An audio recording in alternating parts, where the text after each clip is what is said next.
माध्यमातून एक्सरसाइज जी आहे ती महाराष्ट्रात सुरू झाली आहे. मॅपिंग सुरू झालं. जून महिन्यापासून एन्युमरेशन फॉर्म देण्यात येणार आहे. तर आम्ही आज कलेक्टरला काँग्रेस पक्षाच्या माध्यमातून आमचे शहर अध्यक्ष, जिल्हाध्यक्ष, सगळे तालुका अध्यक्ष, सगळे ब्लॉक अध्यक्ष आम्ही भेटलो आणि कलेक्टरना निवेदन दिलं आणि विनंती केली की SIRची प्रक्रिया ही महाराष्ट्रात आणि सोलापुरात ही पारदर्शक झाली पाहिजे.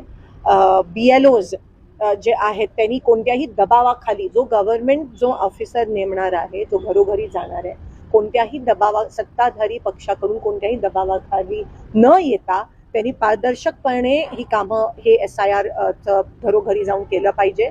त्यासोबत जी नावं केली जाणार आहेत मुद्दामून, त्याच्यावर आम्ही शंका व्यक्त केली.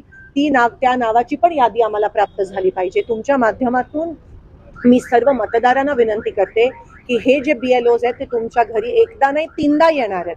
पण अशी पण शंका वाटते की जे विरोधी पक्षाचे मतदार आहेत त्यांच्या घरी जाणारच नाहीत.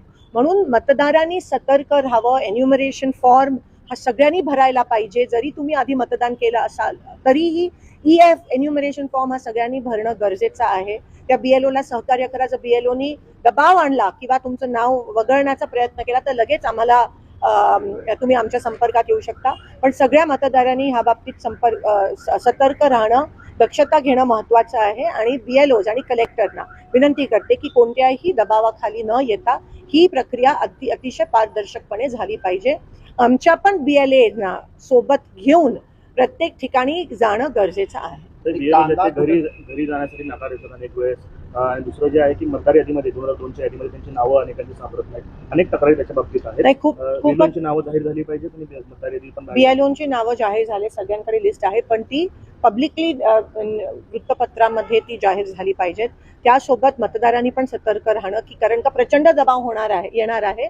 प्रचंड ह्या ठिकाणी नावं कट करण्याचा प्रयत्न आणि षडयंत्र हे सत्ताधारी करणार आहेत, जसं आपण बंगाल आणि बिहारमध्ये बघितलं. म्हणून जर मतदार सतर्क राहिला आणि आम्ही पक्षाच्या माध्यमातून पण सतर्क आहोत, पण आम्ही सतत प्रशासनावर पण दबाव निर्माण करणार आहोत. आम्ही प्रशासनाच्या सोबत आहोत. जर सत्ताधारींनी त्यांच्यावर दबाव आणला तर आम्ही तुमच्या सोबत आहोत की तुम्ही विसरू नये, असं एक आश्वासन कलेक्टरना ह्या ठिकाणी आम्ही देतो. कांद्याचे भाव जे आहेत ते कुठेतरी घसरतात. कांद्याचे भाव घसरतायत, पेट्रोलचे भाव वाढतायत, डिझेल आता पेट्रोल पंपवर बंद करण्यात आलं आहे असं मला आज बरेच शेतकऱ्यांचे फोन आले. काही ठिकाणी त्या ठिकाणी फक्त 500 रुपये 2000 रुपयाचं डिझेल भरण्याची परवानगी देत आहेत. त्यासोबत खत पण त्या ठिकाणी बंद, शेतकऱ्यांना मिळत नाहीये. हे सगळं सुरू असताना आम्ही उद्या एक जन आक्रोश रस्ता रोको मार्केट यार्डामध्ये सगळे शेतकरी, कारण का जसं मी म्हणाली डोक्यावरनं पाणी गेलं आणि आता लोकांमधून तुम्हाला उद्रेक आणि उठाव, त्याचं पहिलं पाऊल कॉक्रोच जनता पार्टी होतं, पण आता रस्त्यावर पण लोक उतरल्याशिवाय राहणार.